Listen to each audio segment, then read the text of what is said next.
let's see, Friday, so that means the day after tomorrow is Super Bowl Sunday, and whether or not you're a big fan of football, or the Chiefs, or the Eagles, or what have you, you're probably going to watch because the advertisements have become just as big as the game itself.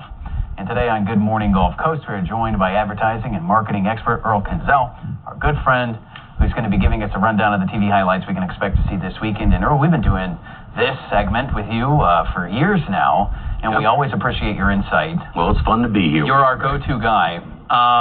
Every year is different, isn't it? Yes, it is. But and this year in particular. Okay. Tell us why that is. So we've got about 120 million viewers who will enjoy the game this year. That's up a little bit. 62% of the people watch the Super Bowl mainly for the game. Right. But 26%, which is up a couple of points, the main reason they watch the Super Bowl is for the commercials. And in fact, if you ask people, 75% are very interested in seeing the commercials. So the commercials have become a big part of the show. I think so too, in my own opinion. I'm no expert, but two reasons might contribute to why more people might watch this year.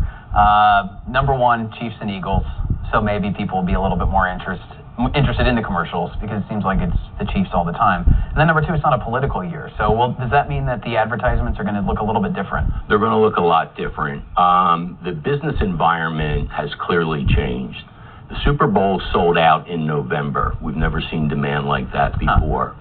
Later in the year, or at the beginning of the year, we did a business leaders outlook survey, and we saw the highest numbers ever for optimism about the economy. Okay. We saw the highest number of people that will be, the primary objective this year is to get new customers, which means they'll be spending money on marketing. Right. Previous years, it was more about maximizing ROI, things like that, being more efficient. This year, it feels like it's a go for it year. And that resulted, and 33% will actually be launching new marketing campaigns. Okay. So there's a lot of optimism and activity out there. The impact that had on demand was that spots this year were going for $8 million. Last year we were talking about $7 million and just shocked at that number. So that's $266,000 a second, Greg. It's incredible. Yeah, yeah. I wish I made that much. Yeah. You think advertisers are taking more risks then? Well, is it because of the... You know, consumer sentiment has changed also. Okay. And what we're seeing is that they want sort of the traditional, what you would expect to see from a Super Bowl ad. More entertaining, less talking to me about issues.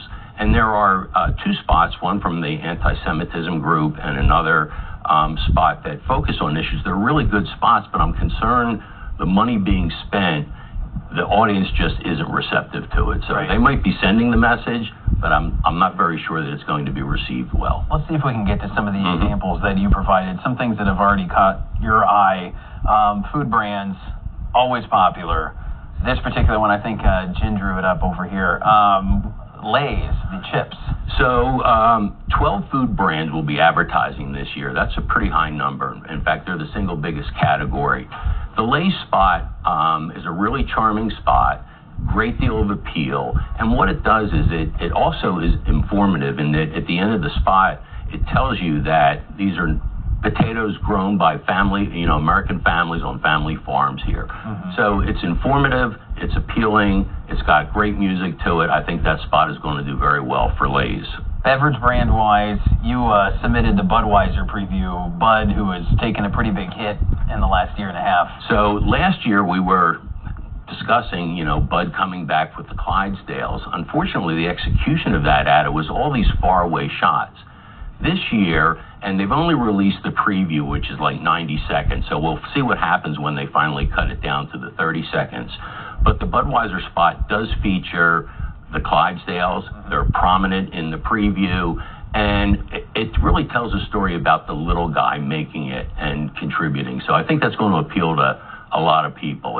It's what you would expect Budweiser to do. It's amazing how fast we can run out of time because we're already almost out of time. I want to get to one more. I'm going to throw an audible out here. Sure. Because I think this one is interesting because it really just shows how much we as a society have changed and how we get our goods, get our things. Uber Eats is now doing Super Bowl commercials. Yes, so Uber Eats, who knew about that 10 years ago? Yeah, and the whole commercial is really about, is football a conspiracy to sell food? And in addition to the 12 food brands, I think we've got like 6 retail brands, and the majority of them are related to delivering food.